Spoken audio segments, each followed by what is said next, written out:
sebagai sebuah tanda keseriusan kita sebagai pemerintah menghargai jasa seminar nasional cari lembaga. Jangan padahal kalau kayak gitu itu akan kami cross check langsung ke pemerintah menyampaikan bahwa hal ini sangat penting ya, sehingga ada itu bisa digeser sekitar 200 jutaan aja untuk itu, lalu jangan kita tanggung jawab. Ini cuma kita komunikasikan, nanti kita bicarakan.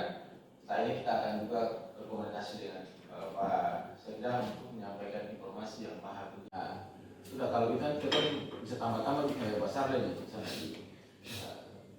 ya, kita bikinnya di auditorium.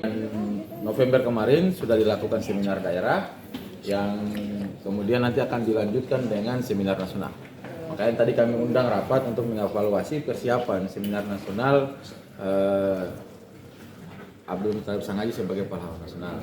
Nah, tadi keterangannya tadi sama-sama kita sudah dengar bahwa alokasi untuk anggaran seminar nasional ini kan nilainya sekitar 143 juta lah, 150 juta rupiah saja.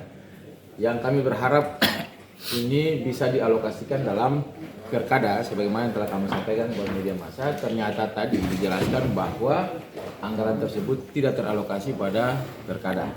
Nah, anggaran yang cuma segitu untuk sebuah kepentingan besar rakyat Maluku, para seorang tokoh besar yang telah berjuang untuk kepentingan Indonesia merdeka ini belum terakomodasi. Makanya ini ada dua hal. Yang pertama, mungkin saja semua tahapan-tahapan ini belum dilaporkan kepada Pak Gubernur dan Pak Sekda, sehingga ini tidak sampai di telinga beliau.